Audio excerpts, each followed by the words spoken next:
So hello guys, आज मैं लेके आया हूँ field due to dipole along its axis oblique length और field due to dipole along its bisector. तो सबसे पहले हम अलोंग इट्स एक्सिस वाला प्रूफ करेंगे कि फील्ड आती कैसे। सबसे पहले दो डाइपोल बना देते हैं,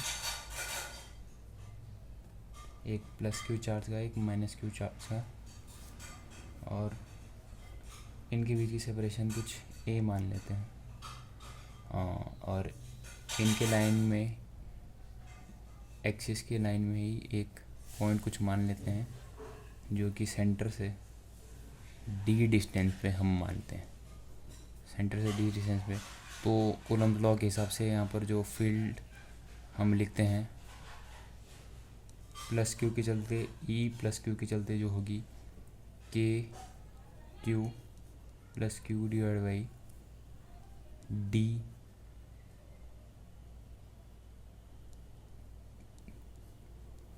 डी प्लस ए बाई 2 का स्क्वायर। और ई जो फील्ड होगी माइनस क्यू के चलते हो जाएगी K minus Q D minus A by 2 का whole square. E plus Q के चलते फील्ड मैंने मैग्नीट्यूड लिखा है, फील्ड का डायरेक्शन ये दिखा देता हूँ, ई प्लस क्यू के चलते इस पॉइंट पे, और ई माइनस क्यू के चलते जो फील्ड का डायरेक्शन होगा वो इसके अपोजिट होगा, ई माइनस क्यू। तो जो नेट फील्ड हम लिखेंगे ई नेट बराबर हो जाएगी ई प्लस क्यू प्लस ई माइनस क्यू। इसको हम लिख सकते हैं कि Q divide by D plus A by 2 का होल स्क्वायर प्लस के माइनस क्यू जो है डी माइनस ए बाई 2 का होल स्क्वायर। यहाँ पर कंडीशन सबसे पहले ये होती है कि D is much greater than equal to A. यह कंडीशन हमको डाइपोल के लिए पता होती है और ये यहाँ पर हर क्वेश्चन में दी ही रहेगी। तो हम यहाँ से अगर डी को इधर से कॉमन लें तो डी का स्क्वायर बाहर आएगा, क्योंकि डी स्क्वायर इसका होल का स्क्वायर है। तो डी को मैं अगर कॉमन लूँ तो डी स्क्वायर बाहर आएगा, प्लस में 1 प्लस ए बाई 2 डी का होल स्क्वायर प्लस में K into minus Q divide by D का होल स्क्वायर। यहाँ से भी कॉमन ले लेते हैं, 1 माइनस ए बाई 2 डी का होल स्क्वायर। अब क्या करना है आपको दोस्तों, अब इसको इस फॉर्म में लिख देना है। अब इसको हम थोड़ी सी मैनिपुलेशन होगी यहाँ पर, 1 प्लस ए बाई 2 डी का पावर -2 हम इसको लिख सकते हैं minus K Q divide by D square into 1 minus A by 2 D का पावर -2।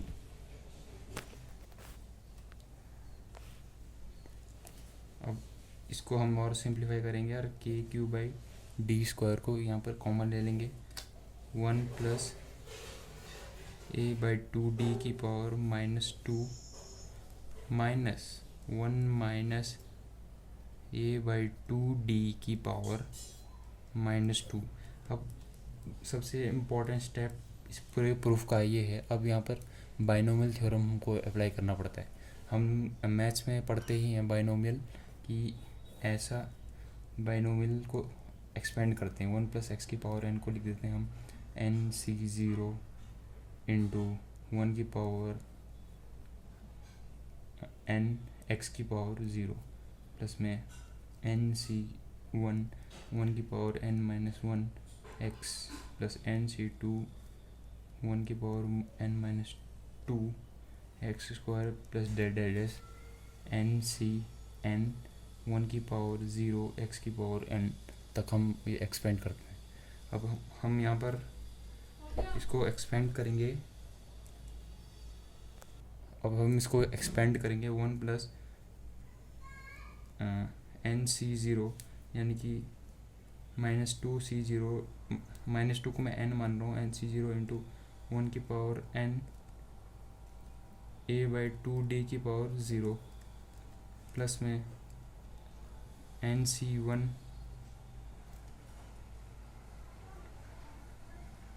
1 की power N minus 1 into A by 2 D. ऐसे ही चलते चलते डेस तक ये जाएगा N C N 1⁻0 into A by 2d की होल पावर n। अब यहाँ पर हमको कंडीशन पहले ही बताएगी d is much much greater then d a, तो हम a बाई 2d के होल स्क्वायर को नेगलेक्ट भी कर सकते हैं। a बाई 2d का होल स्क्वायर बहुत ही छोटा हो जाएगा, क्योंकि जब d ही a से बड़ा है तो उसका स्क्वायर a के स्क्वायर से बहुत ही ज़्यादा बड़ा हो जाएगा, और a square by d square उस केस में वेरी वेरी लेस देन 1 हो जाएगा, और उसको ऐड करने का कोई मतलब यहाँ बनता नहीं है। वैसे ही फर्दर और टर्म्स, जैसे यहाँ पर a बाई 2d की पावर और आगे तक जाएगी, उनको भी ऐड करने का कोई मतलब बनता नहीं है, इसलिए हम इसको सिंपल इस फॉर्म में लिख देंगे K Q by D square into 1 minus N C zero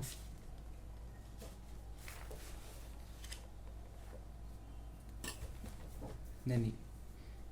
ये 1 नहीं आएगा, एन सी ज़ीरो इंटू 1 की पावर n माइनस 2 है, प्लस में एन सी 1 इंटू 1 की पावर n माइनस 1 की power n minus 1 minus 2 minus 1 into a by 2d की power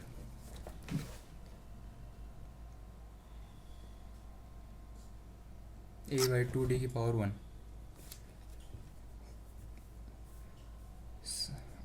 plus में हम ऐसे ही इसको भी एक्सपेंड कर सकते हैं। 1 माइनस a बाई 2d की होल पावर माइनस 2 को हम सीधा एक्सपेंड कर देंगे, क्योंकि हमने पहले वाले को लॉन्ग फॉर्म में एक्सपेंड कर दिया है। तो एन सी 0 हो जाता है हमारा 1 इंटू 1 की पावर माइनस 2, 1 की कुछ भी पावर हो वो 1 के बराबर ही होती है, प्लस में एन सी 1 एन यहाँ पर मैंने माइनस 2 रखा था, माइनस 2 इंटू 1 की पावर माइनस 3, 1 की पावर माइनस 3 1 ही होगी, into a by 2d plus में 1 into minus 2 into minus a by 2d में एज इट इज़ इसलिए लिख रहा हूँ क्योंकि मैंने इससे पहले पूरा प्रूफ कराया है कि ये आता कैसे। तो यहाँ पर कुछ नहीं होता, जो पावर यहाँ आती है, अगर ये टर्म 1 से बहुत ही ज़्यादा छोटा है, 1 प्लस एक्स की पावर n अगर है, तो हम उसको बाइनोमियल से एक्सपेंड करते हैं 1 प्लस एन एक्स लिख देते हैं। ये आपको पता होना चाहिए, फिजिक्स में इसका बहुत यूज़ होता है, इसलिए मैंने उसी का प्रूफ करा। आपको पेपर में वो प्रूफ ये एन सी 0 लिखने की कोई ज़रूरत नहीं है। अगर आपको प्रूफ करने को आ रहा है, आप डायरेक्ट ये फार्मूला लगा सकते हो। 1 माइनस 2 से 2 कटा 1 minus a by D plus में 1 माइनस प्लस था, या ये नहीं सॉरी ये माइनस था, सॉरी ये इसके आगे प्लस नहीं माइनस लगा होगा, minus into 1 plus a by D, 2 से 2 कैंसिल, बराबर के Q by D square into 1 से 1 cancel, minus a by 2d minus 2a by D, हम इसको लिख देंगे, और इसको हम लिख देंगे बराबर minus K Q by D का क्यूब। ये आपका आ चुका है, आप इसका फॉर्मूला पढ़ते होगे, तो ये रहा इसका प्रूफ। सो हेलो गाइस, अब हम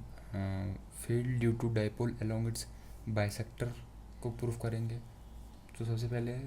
एक डाइपोल बना लेते हैं, और उसके बाइसेक्टर के अलोंग ये प्लस क्यू मान लेते हैं, इसको माइनस क्यू मान लेते हैं, और इसकी दो चार्ज के बीच की डिस्टेंस a मान लेते हैं, और इसके बाइसेक्टर परपेंडिकुलर बाइसेक्टर, यानी कि ये a बाई 2 होगा, ये a बाई 2 होगा। इसके अलावा कुछ d डिस्टेंस पे एक पॉइंट ले लेते हैं जिस पे हमको फील्ड निकालनी, और कंडीशन फिर वही हो जाएगी d is much much greater then a। तो इसके चलते अगर हम कूलम्ब्स लॉ के हिसाब से क्या पढ़ते हैं, किसी भी पॉइंट में एक चार्ज के चलते फील्ड उसकी लेंथ के अलोंग होगा, और प्लस क्यू की चार्ज के चलते अवे फ्रॉम द पॉइंट होगा, और माइनस क्यू चार्ज के चलते टूवर्ड्स द पॉइंट होगा। तो प्लस क्यू के चलते फील्ड का डायरेक्शन जो होगा वेक्टर होगा इस तरफ होगा, और ई प्लस क्यू में लिख भी देता हूँ। और जो माइनस क्यू के चलते होगा वो वेक्टर इस तरफ होगा, ये ई माइनस क्यू। ठीक है ना। अब हम क्या करना है, हमको ये सॉल्व करना है। अब इसमें वेक्टर एडिशन करना है। वेक्टर एडिशन इसलिए हम सबसे पहले कंपोनेंट तोड़ देते हैं। अगर इसको मैं थीटा मानूँ तो ये भी थीटा होगा, क्योंकि ये परपेंडिकुलर बाइसेक्टर। ये थीटा तो ये 90, ये भी थीटा, ये थीटा तो ये 90 माइनस थीटा, क्योंकि ये थीटा है, ये 90 माइनस थीटा, और ये थीटा क्योंकि ये पूरा 90 है। ठीक है ना। तो हम ई माइनस क्यू का एक जो कंपोनेंट इसके लॉन्ग होएगा वो ई माइनस क्यू कॉस थीटा आएगा, और ई प्लस क्यू का भी एक कंपोनेंट आएगा ई प्लस क्यू कॉस थीटा इसके लॉन्ग, और इसके लॉन्ग एक ई प्लस क्यू का जो कंपोनेंट आएगा उसको हम बोलेंगे ई प्लस क्यू साइन थीटा, और इसके लॉन्ग जो ई माइनस क्यू का कंपोनेंट आएगा उसको हम बोलेंगे ई माइनस क्यू साइन थीटा। ये दोनों कंपोनेंट का वेक्टर का मैग्नीट्यूड सेम है पर डायरेक्शन ऑपोजिट है, तो इसलिए ये एक दूसरे को कैंसिल आउट कर देंगे। तो ये दोनों हो गए कैंसिल। सिर्फ जो फील्ड वेक्टर है वो सिर्फ इसी लेंथ के लॉन्ग आएगी, इसी लेंथ के लॉन्ग आएगी, तो हम इसको डायरेक्टली ऐड कर सकते हैं, यानी कि ई नेट को लिख सकते हैं E plus Q cos theta plus में E minus Q cos theta. E cos theta हम कॉमन ले सकते हैं, और ई प्लस क्यू को हम लिख सकते हैं कूलम्ब्स लॉ की मदद से के क्यू डिवाइड बाई ये। अगर ये डिस्टेंस डी है तो ये हो जाएगा D by sine theta, K Q by D by sine theta का होल स्क्वायर प्लस में K into minus Q divide by D by sine theta same का whole square into cos theta लिखेंगे हम cos theta K Q by D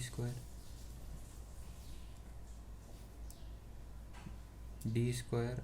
by sine square theta minus K Q by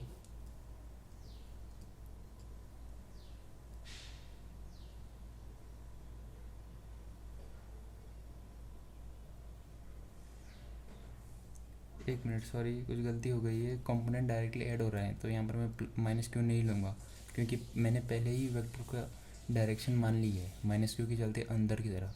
तो मैं यहाँ पर sign का कोई मतलब नहीं लूँगा। ये इन दोनों के मैग्नीट्यूड ऐड हो जाएंगे। ये थोड़ी सी मैंने गड़बड़ कर दी थी। ये मॉडुलस ऑफ इसका मॉडुलस प्लस इसका मॉडुलस हम डायरेक्टली ऐड करेंगे, directly cos theta K Q को अगर हम दोनों तरफ से कॉमन लें, साइन स्क्वायर थीटा ऊपर चले जाएगा डिवाइड डी स्क्वायर प्लस में साइन स्क्वायर थीटा ऊपर चले जाएगा डिवाइड डी स्क्वायर बराबर के क्यू कॉस थीटा साइन 2 बाहर आ जाएगा क्योंकि ये दोनों ऐड हो जाएंगे डिवाइड डी स्क्वायर बराबर 2 के क्यू। अब हम क्या लिखेंगे अब हम क्या करेंगे, कॉस थीटा की वैल्यू यहाँ से पुट कर देंगे। कॉस थीटा को हम लिख सकते हैं a/2 इंटू अंडर रूट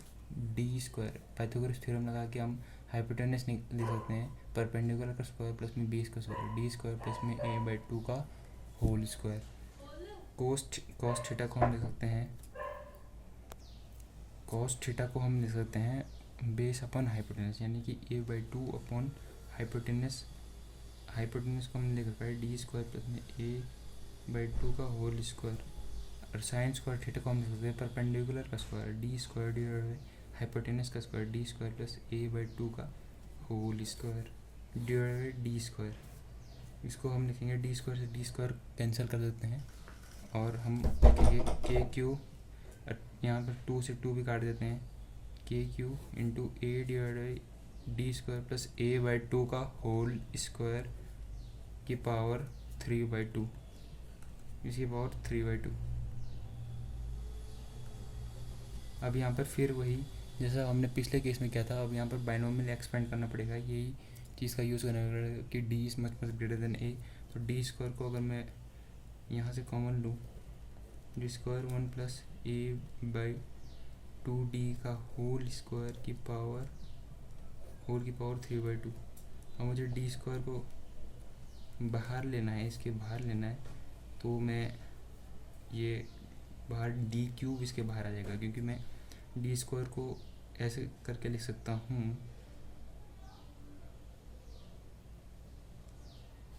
ये जो आपने एक्सपोनेंट का रूल पढ़ा होगा कि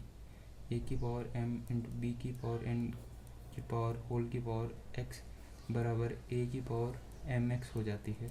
इंटू बी की पावर n की होल पावर x।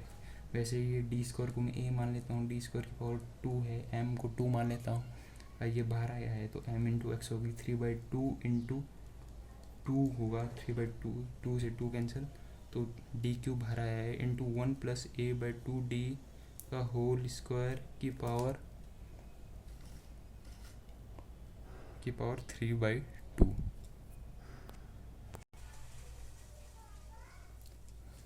गाइस हमने अभी इसमें ये किया है कि हमने